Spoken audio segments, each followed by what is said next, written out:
Hey everyone, we know how hard it can be to keep up with the latest news here in Israel. So if you haven't had the time to stay on top of what's what here in the Holy Land, well, have no worries. I'm Tracy Alexander and this is ILTV's Weekly Review. The number of cases are going up and the places that they're coming from are being found higher up too. In Israel's northern city of Haifa, a place that's been relatively COVID-19 free, is worryingly seeing a spike in the number of confirmed cases. A report from the Corona National Information and Knowledge Centre showing the number of carriers has risen from 15 to 64, bringing its infection rate considerably higher than the national average. So as once unaffected areas become places of focus, what now? Aaron Porras has more.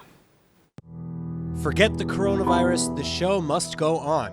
Giving in to demands from artists and entertainers, leading Prime Minister Benjamin Netanyahu is announcing the reopening of cultural and entertainment venues for events with up to 250 attendees. Though the Culture Minister, Hili Troper, is pushing for up to 500 people, and this including weddings and other religious ceremonies. לשמור אתכם, אני מאוד רוצה לעזור לכם. אני יודע שיש מצוקה, אנחנו רוצים לטפל במצוקה, ולכן ביקשתי גם משר האוצר שיצטרף אלינו, ונשמע את הדברים, ונעזור כמיטב יכולתנו. Meanwhile, train services will also restart operations as soon as next week, as requested by Finance Minister and former Transportation Minister Israel Katz. But the Health Ministry is warning that if the public cannot be disciplined in following the Health Ministry's guidelines on that same day, the ministry will close the trains and cultural institutions.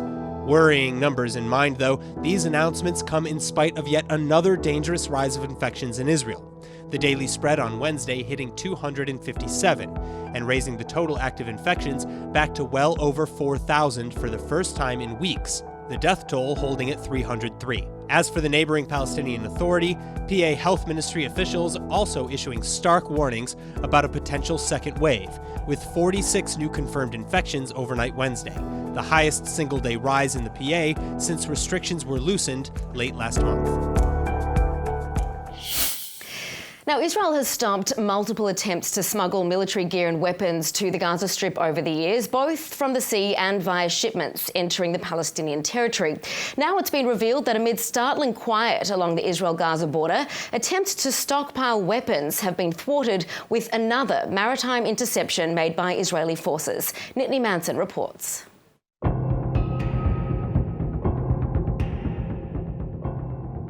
Remaining ever vigilant, Israeli naval forces preventing a shipment of weapons from reaching the Hamas terror group in Gaza. The interception from several weeks ago only now released for publication. The two terrorist smugglers have been arrested. כריות השליטה הימית הכווינו את לוחמי הזירה אל עבר כלי השיט החשוד בהברחה. לאחר מרדף קצר נעצר כלי השיט כשעליו שני פעילי טרור. במהלך חקירת שני פעילי הטרור התגלה כי הם התכוונו להבריח אמצעי לחימה אשר נועדו לשמש את הקומנדו הימי של החמאס. אחד מהם הוא מבריח בכיר אשר עבד עם מספר ארגוני טרור. That senior smuggler, identified as Mahmoud Bakir, has been indicted and faces charges in the Beersheba District Court.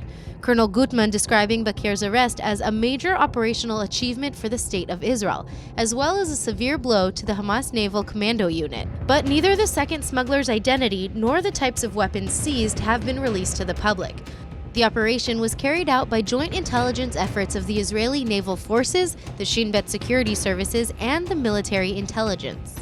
כוחות זרוע הים משקיעים מאמצים רבים, מבצעים ומודיעיניים, וזאת על מנת למנוע את התחמשות כוחות החמאס ברצועת עזה. You'll remember that last week we took you on patrol with Jerusalem Border Police, a unit renowned for its inclusion of soldiers from minority backgrounds in Israel.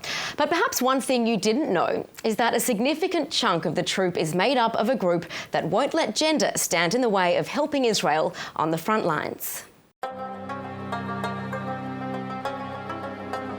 A sight you'll see around almost every corner in the old city of Jerusalem, heavily armed police. These are the first responders to any terrorist attack in the holy city. Perhaps most astounding is that it's women that make up some 30% of this almost 9,000 strong troop. And today we're going to meet one such officer who's around the same size as me, but with one big difference. She's expertly trained at an elite level, and she's going to give us some insight into the daily duties of a Jerusalem Border Police Guard. This is Shoshana. At 19 years old, she left her home in Florida to enlist in the Israeli military. Brandishing an M16 rifle and kitted out with heavy body armour, Shoshana's duties are the same as her male counterparts. You see a lot of times in jobs, there's a difference with men and women. But here, I feel equal. Like, I really do feel as an equal, and it's interesting to be treated the same and have the same responsibilities and the same jobs, and it's really cool, honestly. Wow. It's a job fraught with danger, guarding 3 of the world's holiest sites in an area so sensitive amidst a tense political backdrop. The Jerusalem district is inundated with terror attacks. But you're not only there to thwart potential terror attacks, but sometimes you're often the target. How does that make you feel? It can definitely be scary sometimes, but I do have confidence in myself and like what I've been through with training and everything. So I do believe that I can take care of any situation if I'm in it. We make our way through East Jerusalem, an area at the centre of political discourse, as Palestinian leadership seek this as the capital of a future Palestinian state. It's here Shoshana tells me why she left her home in America to become a police officer in Israel. I love this country. You know, when you love something, you don't just say you love it, but you have to do something for it as well. When I heard about Magav border police, I found it very interesting to work. We're not on the borders and waiting for war to happen, but we're really inside and we're really doing things every day.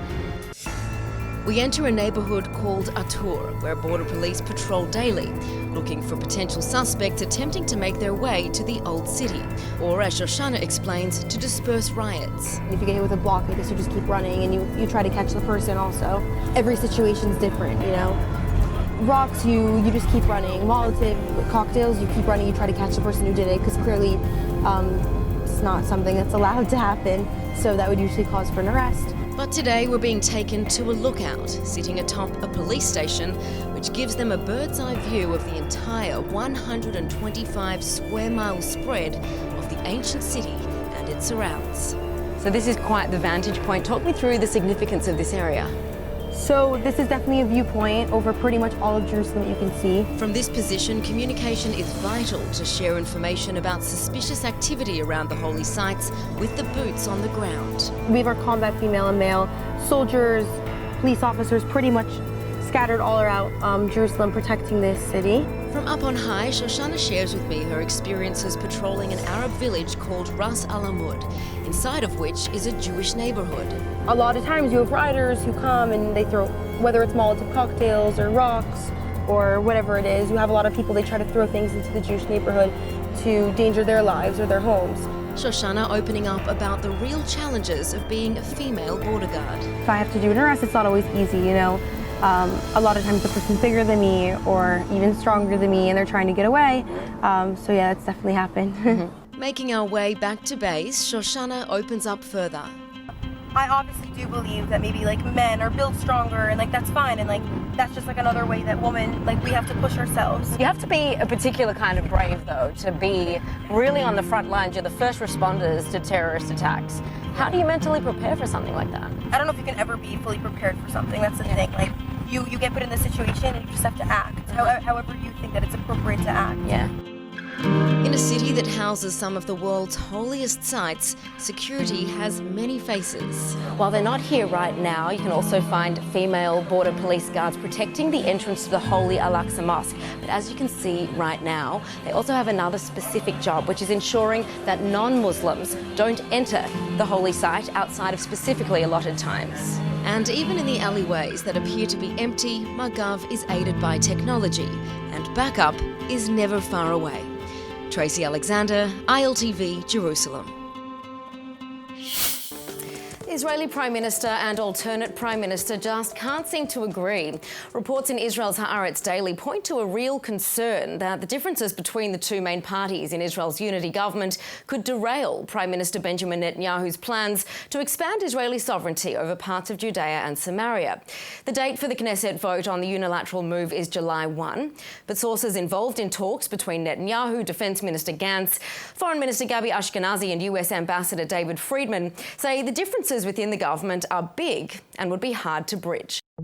Scary or just scare tactics? A Palestinian security source confirming to AFP its security services are destroying secret documents, fearing Israeli raids on their offices should the country see a Palestinian uprising.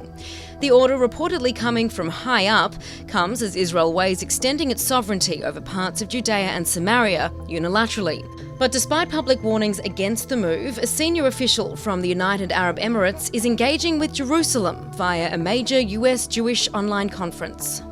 Can I have a political disagreement with Israel, but at the same time try and bridge other areas of the relationship? I think I can. The UAE Minister for Foreign Affairs saying he wants to separate disagreements over the Palestinians from the mutual benefit of cooperation in other areas. I think, we can come to a point where we come to a given Israeli government, and, Israeli politics is very complicated with a whole variety of opinions on where to move to the future. And we say we disagree with you on this, we don't think it's a good idea, but at the same time, there are areas such as COVID, technology, and other things that we can actually work together. Anwar Gargash underlining his country's policy of decoupling the political from the non-political. A policy of rhetoric and policy of stonewalling and a policy of not actually opening these lines of communication has only radicalized the Israeli-Palestinian crisis. To reach that sort of acceptance of diversity, you need to open lines of communication.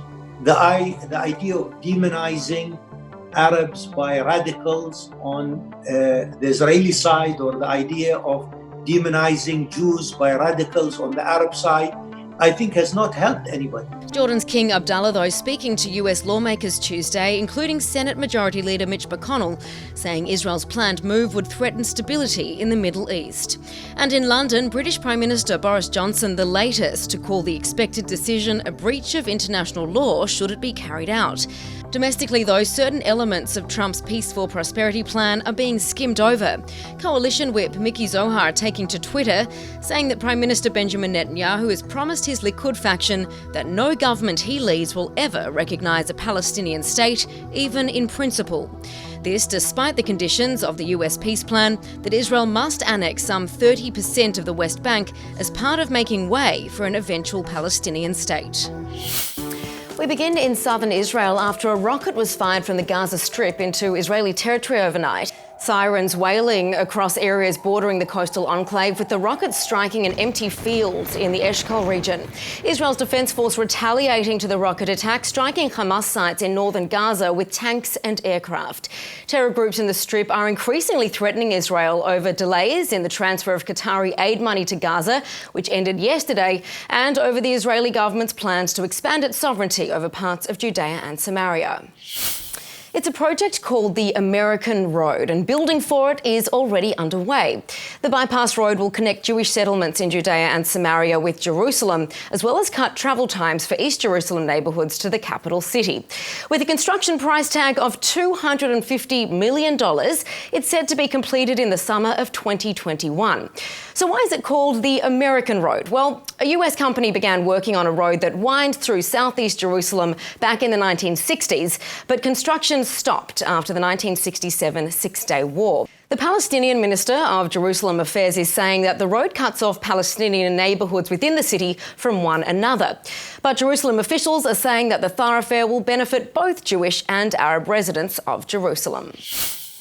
A political victory for Israel's Blue and White Party. It succeeded in passing the expanded Norwegian law into the Knesset plenum in a landslide vote of 67 to 23. Prime Minister Benjamin Netanyahu decided to skip the vote, but why? And what does this new law allow? Aaron Porras has the details. שהצעת האי-אמון נדחתה והצעת חוק הכנסת תיקון מספר 47 התקבלה בקריאה השלישית ונכנסה לספר החוקים. Wishes coming true with a narrow 55% majority vote. Alternate Prime Minister Benny Gantz's Blue and White Party has received its demands. The so-called Norwegian Law is set to become law. With this, cabinet ministers can now give up their spot in the 120-member parliament to focus solely on their ministry positions, while other coalition members down the list take their place in the Knesset. But everything at a price. Working opposite leading Prime Minister Benjamin Netanyahu in the unity government, support for the Norwegian Law means reopening the unity agreement to amend a part of the power-sharing deal. As part of the original agreement, Gantz would immediately take over as interim prime minister in the event of early elections being called. This is seen as a deterrent against the prime minister's Likud party attempting to end the unity early. Netanyahu wants the clause amended, though, to allow him to continue as interim prime minister instead. The Israeli premier arguing that this would protect him from the High Court's alleged attempts to undermine his leadership as he faces trial for suspected corruption. At the same time, Netanyahu also reportedly pushing to increase the emergency government's term from 3 years to a full 4. This under concerns that the shortened term gives additional grounds for the High Court to annul the unity deal. And more building is set to get underway, this time in the Golan Heights, with Israel beginning to prepare construction of a new settlement named after the US president called Trump Heights. In Hebrew, it's called Ramat Trump. In 2019, Israeli Prime Minister Benjamin Netanyahu's then cabinet decided to give it this name after US President Donald Trump recognised Israel's sovereignty over the strategic plateau. Reports say the current cabinet is set to approve an initial budget of 8 million shekels or $2.3 million to develop the settlement, and 120 families are set to live there. Moving now from the West Bank to Gaza, Israel is agreeing to transfer the latest $50 million of Qatari aid slated for the Gaza Strip. It's equal to 2 monthly installments badly needed by the Hamas terror group-run enclave, where over 2 million Palestinians live. And in exchange for the transfer, Hamas's promise to stop sending explosives and incendiary balloons over the border into Israel. Palestinians in the Strip have resumed the use of this crude but devastating practice, reportedly in response to Israeli annexation plans for the West Bank. Thankfully, though, the IDF reports that none of the recent launches actually crossed the border. All right, in other news, not every Israeli settlement is slated to be absorbed in the upcoming plans to extend sovereignty over parts of Judea and Samaria or the West Bank. Israeli forces began demolishing illegally built buildings in the Givat HaBaladim and Ma'oz Esther outposts Monday morning. Both outposts are located in the Israeli-controlled Area C of the West Bank, and at least 10 were arrested in the course of the demolitions, which included 5 family homes, 2 synagogues, and 8 other structures. Apparently, this is at least the 15th time that buildings in Ma'oz Esther have been demolished. In present-day Jaffa here in Tel Aviv, a plot of land that served as a Muslim burial ground about a century ago is now being used as a soccer field for the city's Muslim football club. But the Tel Aviv Jaffa municipality's plans to turn it into a homeless shelter is being met with angry protests and arson attacks, prompting the US to warn its personnel to stay away. Nittany Manson reports. Avoid the area. That's the advice from the U.S. Embassy, issuing a security alert as protests continue in the Jaffa neighborhood of Tel Aviv. Israeli police called in to monitor the demonstration over Israeli plans to build a homeless shelter on land discovered to be an old Muslim burial ground. These demonstrators seen pushing one policeman to the ground. The third protest this past week degrading from street marches and yelling slogans to vandalism with cars and trucks set on fire and a building belonging to the Tel Aviv municipality hit with a Molotov cocktail. Arab civilians make up a third of Jaffa's population, and the city council telling Israel National Radio that the perpetrators of the attacks overnight do not represent most of the residents of the area. As local Muslim residents held prayers before their demonstration, the municipality is holding firm on their court-approved plans for the homeless shelter, saying it has not been a cemetery for more than 100 years and that it served instead as a soccer field for the city's Muslim football club. All right, well, they're big and they're back. 2 sperm whales have been spotted in Israeli territorial waters for the first time since the country's Marine Mammal Centre began its research in 1993. This video of 2 whales, apparently a mother and a calf, was taken some 4.3 miles off the northern coast of Israel. Divers having a whale of a time with the giants as they swim south. And here's a fancy fact, they're the largest of the toothed whales, and males can measure up to 42 feet, which is about 2/3 the length of a bowling lane. Let's change gears back now to the coronavirus, because all of our lives have been changed in ways that we never saw coming. But thanks to social media, we can look back at some of the viral moments of this pandemic. Nittany Manson has the story. With the national lockdown over and fears of a second wave, the coronavirus isn't the only thing going viral. A number of Israelis exploded across the web over the peak of the pandemic and will forever serve as the famous online faces of those isolation days. So let's take a moment to reflect. Starting with this incredible performance of Coldplay's Viva la Vida, Israeli saxophonist Yarden Kleiman giving Tel Avivians in quarantine a rooftop performance they'll never forget, especially with the backing of Roy Brandeis on trumpet and Matan Maman on trombone. Next, this heartbreaking plea to the Israeli government to allow him to go back to work. Falafel vendor Yuval Karmi's cries have been viewed over 111,000 times, his message still resonating with Israelis and anyone put out of work by the crisis. ללכת לחוץ, כי יש קורונה. הבנתם אותי? Your kids are always watching, and this one certainly is a fast learner.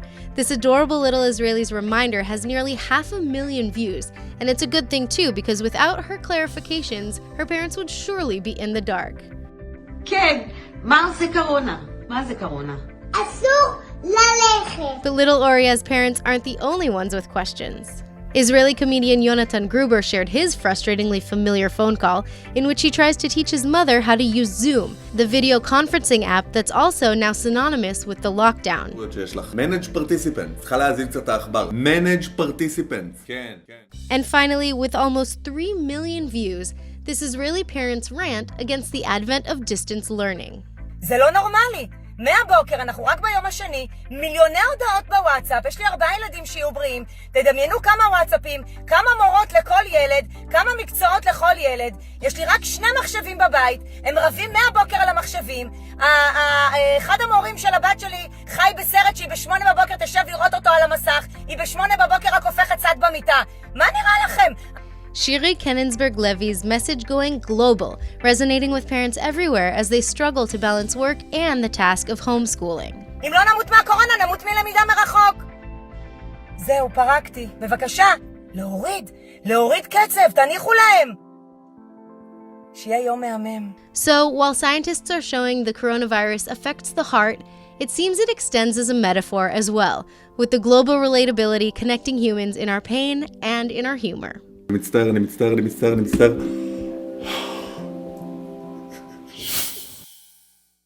That's it for ILTV's weekly review. See you next week.